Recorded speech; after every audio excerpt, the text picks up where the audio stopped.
This is the Jocko Underground Podcast, number 122, sitting here with Echo Charles. Have you ever heard of the idea, the concept of taking ownership, maybe taking extreme ownership? Sure, yeah. Hell yeah. So I'm at an event the other day, and I just get done talking. I walk off the stage at this event where I had just concluded and a 1 hour presentation talking about the laws of combat leadership and closing with the concept of extreme ownership, how important it was, where it came from, why it was important, what happens when you don't have that attitude, what happens when you do have that attitude. So I go through the whole thing, all of it. I get done, and I get off stage, and I'm just talking to some people, and maybe the second or third person that comes to me, a woman comes up to me, and she says, do you get asked a lot of questions about this new generation? This new generation. This has become an all-encompassing term for both, for three groups. And I don't know if you're tracking on these three groups. Millennials, Gen Z, and you know what the current is? Yeah. What? Alpha.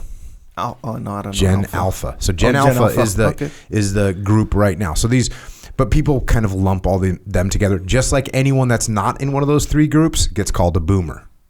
Right? So you're familiar with that term, right? Yeah, boomer. Boomer officially would be a baby boomer, but right now it's just anybody that's like older than you is a boomer. Yeah. So even Are you tracking that? Yeah. I haven't heard that, but I know the okay boomer thing. That's like a thing, like, oh, you're just old. Right. Yeah, exactly. So my kids will call me a boomer, even though I'm technically, and really very technically, I'm Gen X 100%. I'm right in the middle of the Gen X zone. Yeah. I'm not, maybe Gen X turn. No. But my kids will, they'll be like, oh, well, boomer, okay, boomer. So the same way that anyone that's older gets called boomer, sometimes boomers call anyone that's younger a millennial or Gen Z. I haven't heard any of the boomers say Gen Alpha yet, but that's because they don't know because they're boomers. Yeah. So this woman asked me, she's like, do you get asked a lot of questions about, this new generation? And I said, oh, what do you mean? She goes, well, they don't like to work as hard and they want to question everything. And if they don't like a job, they'll just leave and they don't stay at a particular place for very long. And they have this whole idea of work-life balance and they like remote work and they don't want to come into the office. So it was this whole litany of accusations. Yeah. All about they. And so I'm sitting there and I'm kind of smiling and nodding my head, almost as an affirmation. I'm giving her the indication that I'm sort of like nodding my head. Oh yeah, oh gosh, yeah, they don't like to work as hard. Yeah, they don't want to come into the office. Yeah, they're concerned about. I'm kind of nodding my head, not in an extreme way, but she's basically she's getting encouraged by my reaction. And then she said, "You get asked a lot of questions about that." And I said, "Oh yeah, I get asked that question all the time." And I looked at her and I said, "Hey, you remember the thing that I was just talking about 3 minutes ago?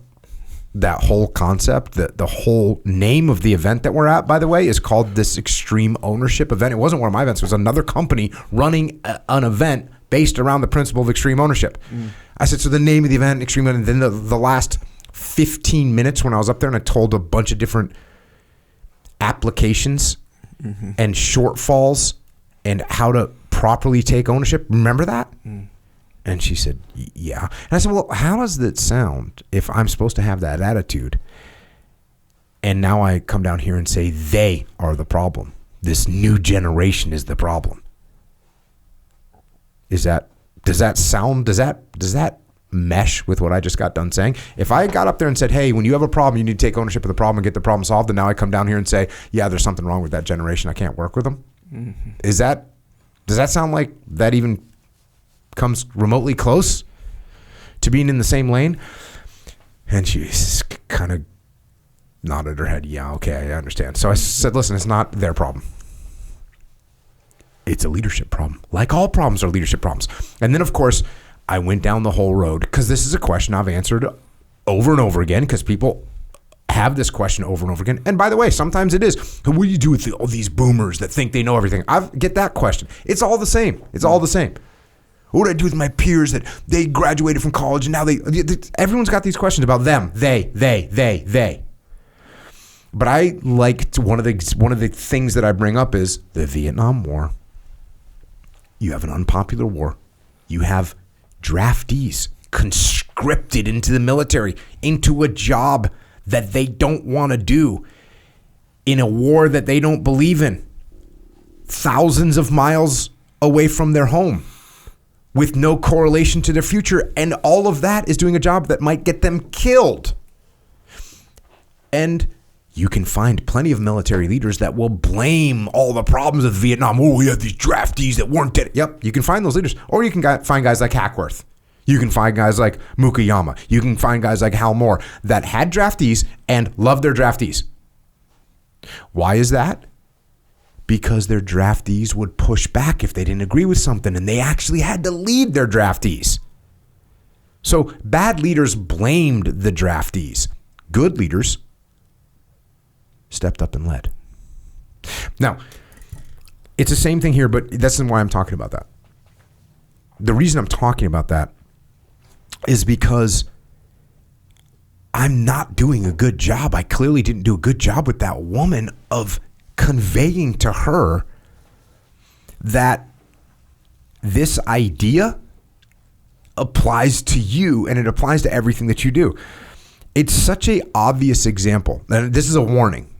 It's a warning. Because I know there's a bunch of people listening right now that are thinking, oh yeah, well, clearly this woman, she doesn't understand extreme ownership yet. Clearly. But the idea of extreme ownership is so counterintuitive that you have to truly pay attention. If you don't truly pay attention, if you don't aim the idea of extreme ownership at yourself and you don't put a filter over your mouth, you should have a filter over your mouth. And one of the words that should get at least held up a little bit to run a reconfirmation check on is the word they.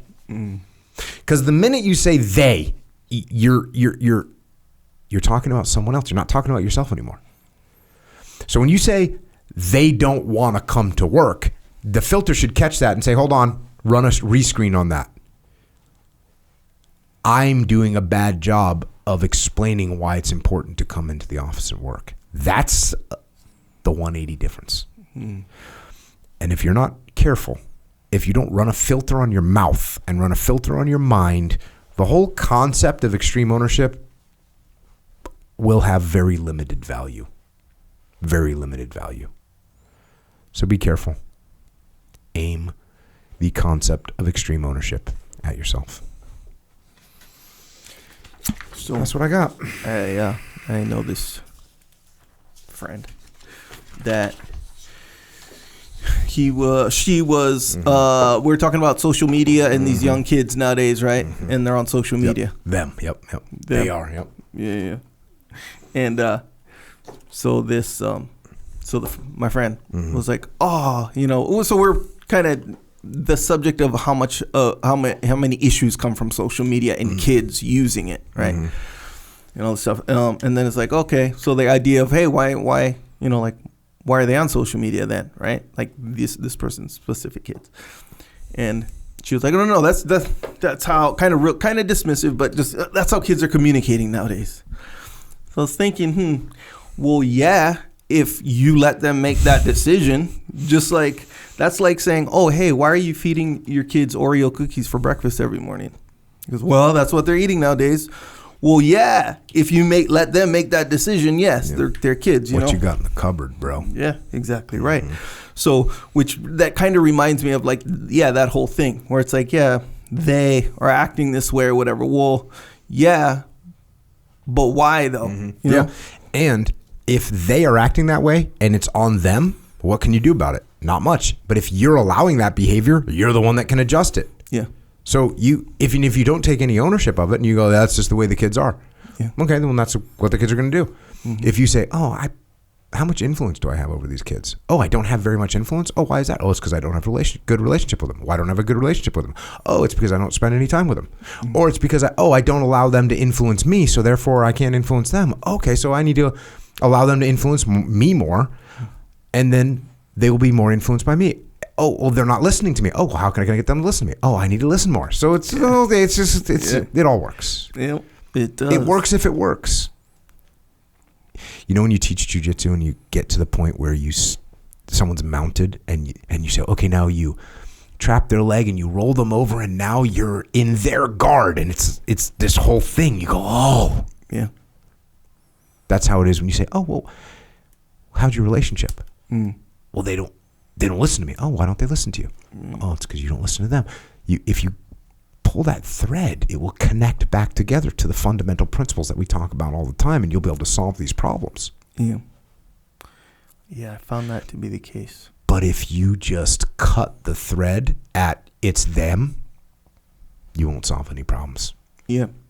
And especially and obviously now this is more like conceptually, even though I'm sure this is absolutely true down on the streets.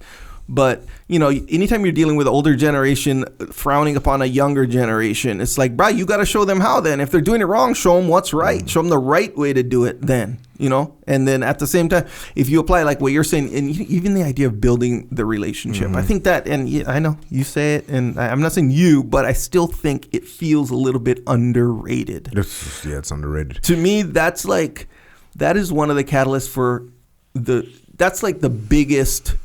If you can just do that, like other stuff you can sort of just figure out on your own in a lot of ways. It's not perfect, but that'll solve so many of your problems rather than, hey, do this. You should be able to do this already. You should be acting this way already. Mm-hmm. Interesting idea of setting an example, because you could be, let's say you're a parent and you have this job and you work really hard, but you don't really like it.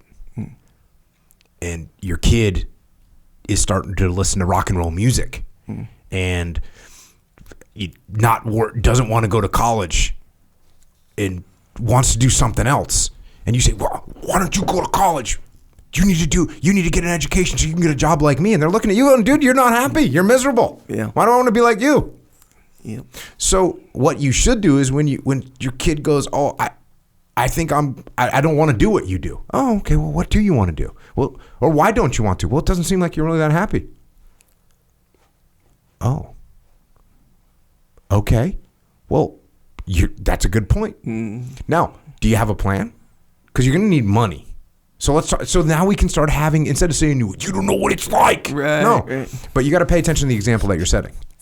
If you're setting an example of being miserable, of course your kid's going to look at you and say, I'm not really going to follow in those footprints. If you're setting an example of...